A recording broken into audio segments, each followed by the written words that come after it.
In 2019, the Federal Reserve published a survey. Nearly 40% of American adults said they couldn't cover a $400 emergency without borrowing or selling something. That stat gets thrown around a lot, but here's the part nobody talks about. A huge chunk of those people had household incomes above $75,000. Read that again. People earning well above the national median, unable to handle a $400 surprise. This isn't a poverty problem, this is a plumbing problem. Money flows in, money flows out, and there's a hidden leak in the pipe that almost nobody can see. Today, I'm going to show you exactly where that leak is, why earning more money often makes it worse, and the one mental shift that separates people who build real wealth from people who just look like they have it. Here's the central idea of this video. Your paycheck is not a wealth-building tool, it's a delivery system. And what matters is not the size of the delivery, it's what happens after the delivery arrives. Most people treat a bigger paycheck like a bigger pipe. More water flowing in so the bucket fills faster. Makes sense, right? Except the bucket has a hole in the bottom, and every time the pipe gets bigger, the hole gets bigger too, automatically, without you noticing. By the end of this video, you'll understand the three forces that drill that hole wider every time you earn more. You'll see the math that proves a person earning $70,000 can outbuild a person earning $170,000. And you'll walk away with a simple framework to patch that hole permanently. No hype, no gimmicks, just how money actually works when you look at it honestly. Let me introduce a concept I call the conveyor belt. Imagine a conveyor belt in a factory. Raw materials go in one end, finished products come out the other. Efficient, clean, predictable. Now imagine your financial life as a conveyor belt. Your paycheck enters on the left side. On the right side, you want savings and investments to come out. But here's the problem. Lined up along the middle of that belt are dozens of hands, each one grabbing a piece of your paycheck before it reaches the other end. Some of those hands are obvious: taxes, rent or mortgage, groceries, insurance. But many of those hands are invisible, and they get faster and greedier every time your paycheck gets bigger. There are three invisible hands that do the most damage. The first one is anchoring drift. This is a well-documented cognitive bias. When you start earning $90,000 after years of earning $60,000, your brain doesn't think in terms of a $30,000 increase. Your brain resets. It anchors to $90,000 as the new baseline. Every spending decision you make from that point forward is calibrated to the new number. You're not spending an extra $30,000. You're just living your $90,000 life. That distinction matters enormously.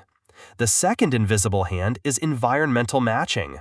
Humans unconsciously match their surroundings. If you move into a nicer apartment complex, you start dressing slightly differently. You start shopping at different stores. You start eating at different places. Not because you decided to, because your environment changed and your behavior followed. Research from the National Bureau of Economic Research has shown that a significant portion of spending increases after a raise can be attributed to changes in environment, not conscious choices. The third invisible hand is commitment creep. Every financial upgrade you make comes with a tail. You don't just buy a nicer car.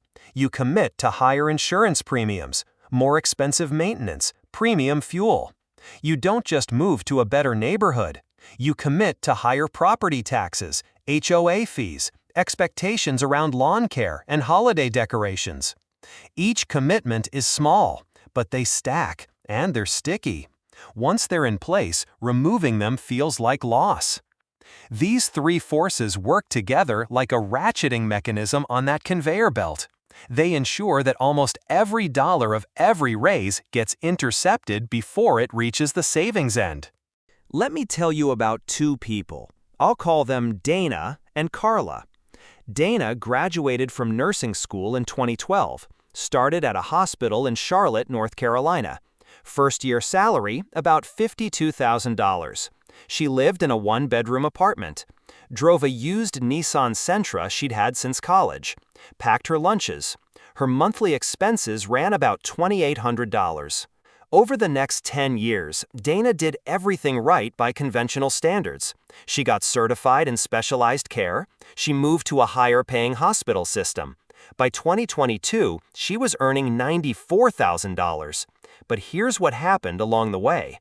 In 2015, she moved to a two-bedroom apartment because she deserved the space. Rent went from $850 to $1,350. In 2017, she financed a new Honda CR-V because the Sentra wasn't reliable anymore. Payment $420 a month. In 2019, she bought a townhouse. Mortgage plus taxes plus HOA, $1,900 a month. She started getting regular highlights at a salon, upgraded her phone plan, added a gym membership, then a Peloton subscription on top of it. By 2022, earning $94,000, her monthly expenses were $6,200. Her savings rate was about 6%. Now let's look at Carla. Carla was a dental hygienist in the same city. Started in 2012 at $48,000. By 2022, she was making $61,000. Modest raises, no dramatic career jumps. But Carla did something unusual. Every time she got a raise, she pretended she didn't. She kept the same apartment until 2018, then bought a modest condo with $1,100 payment. She drove a paid-off Toyota Corolla for 9 years. She cooked at home 5 nights a week. Her monthly expenses in 2022 were about $3,100. Here's the result. By the end of 2022, Dana had roughly $38,000 in retirement savings. Carla had $187,000. Carla earned roughly $33,000 less per year, yet she accumulated nearly 5 times more wealth over the same decade. Dana's conveyor belt had more raw material going in, but the hands along the middle grabbed almost all of it. Carla's conveyor belt was smaller, but almost everything that went in came out the other side. This is not a story about deprivation. Carla had a good life. She traveled once a year. She ate out on weekends. She just never let her lifestyle anchor to her income. Let's put hard numbers on this, because feelings don't build wealth. Math does. I'm going to show you 2 scenarios.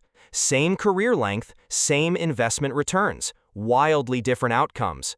Person A earns $55,000 at age 28, gets steady raises.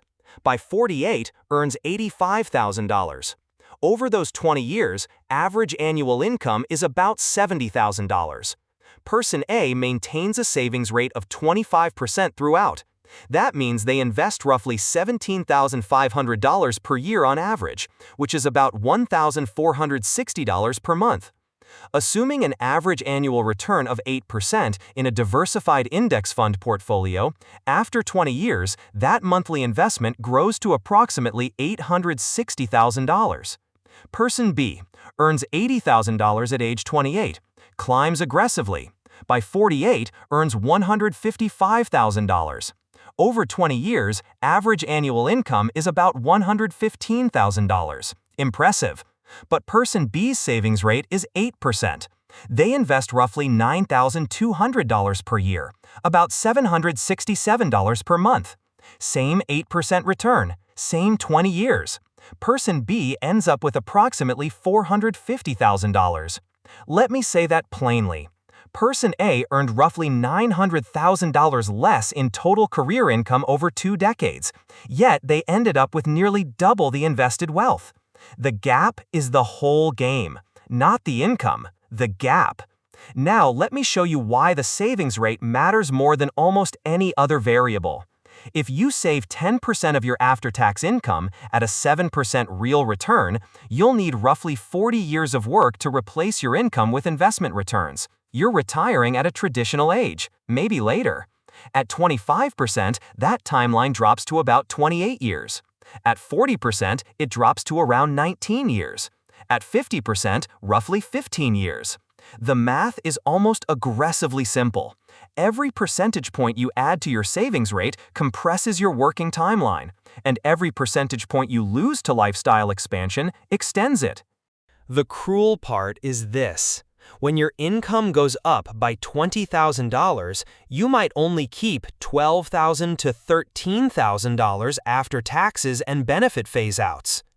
If you spend all of that $13,000, your savings rate may actually decrease as a percentage of your total take-home. You got a raise and moved further from financial freedom. That's the leak in the pipe. Now, let me cover the 5 mistakes that keep this cycle locked in place. Mistake 1: confusing gross income with spendable income. When you see $90,000 on an offer letter, your brain pictures $90,000 of spending power. After federal taxes, state taxes, FICA, and potentially reduced eligibility for certain credits or subsidies, you may be looking at $62,000 to $67,000, depending on your state and situation. Planning your lifestyle around the gross number is the first crack in the pipe. Mistake 2: upgrading housing with every income jump. Housing is the single largest expense for most Americans. When you upgrade from a $1,200 rent to a $2,200 mortgage, you're not just adding $1,000 a month.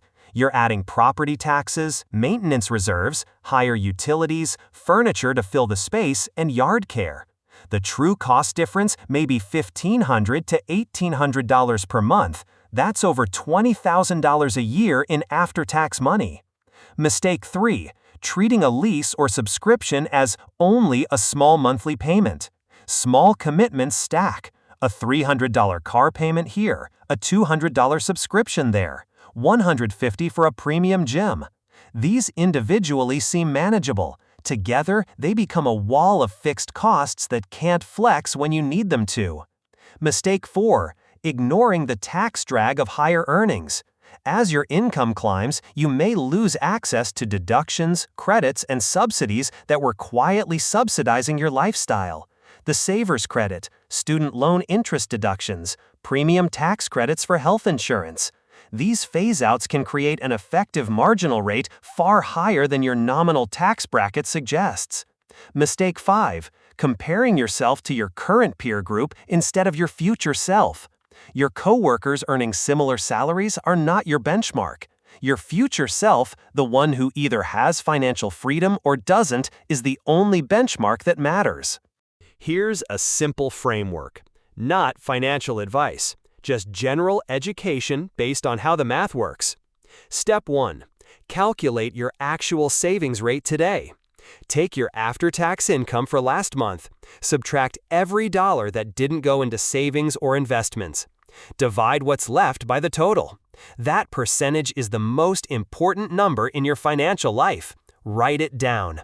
Step 2: set a savings rate target before your next raise arrives. Decide right now that when your income increases, a specific percentage of the increase goes directly to investments. Many people who build wealth successfully use a 50-50 rule. Half of every raise goes to lifestyle, half goes to the gap. Some go further. You decide based on your situation.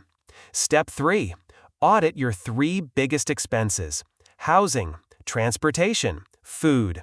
For most people, these account for 60 to 70% of total spending. If you can hold these 3 categories steady while your income grows, you almost automatically become wealthy over time. You don't need to optimize every coffee purchase.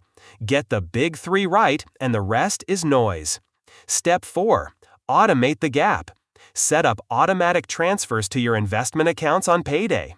Before you see the money, before the invisible hands on the conveyor belt can grab it. Behavioral economists call this a pre-commitment device. It works because it removes the decision from the moment of temptation. Step 5: do a yearly commitment audit. Once a year, pull up every recurring charge on your bank and credit card statements. Every subscription, every membership, every automatic renewal. Cancel anything that doesn't actively improve your daily life. Most people find $2,000 to $6,000 in annual recurring costs they'd forgotten about. This isn't about deprivation. It's about intention. Spend on what you genuinely value. Eliminate what you don't even notice. Let's bring it all together. The reason most people never escape the paycheck cycle has nothing to do with how much they earn. It has everything to do with the invisible forces that expand their spending every time their income grows. Anchoring drift resets your baseline. Environmental matching changes your behavior without your permission. Commitment creep locks in expenses that resist removal. The result is a conveyor belt where more goes in, but nothing extra comes out the other end. The fix is not complicated. Know your savings rate. Protect the gap between income and spending. Automate your investments. Get the big 3 expenses right and audit your commitments every year. The people who build real, lasting wealth aren't the ones who earned the most. They're the ones who kept the most, consistently, over time, without exception. If this made you think differently about your next raise or your next financial decision, drop a comment below telling me what's your current savings rate and what's your target. I read every comment. And if you're new here, subscribe. Every video on this channel is built to help you see through the noise and focus on what actually builds wealth. No hype, just math and honesty. I'll see you in the next one.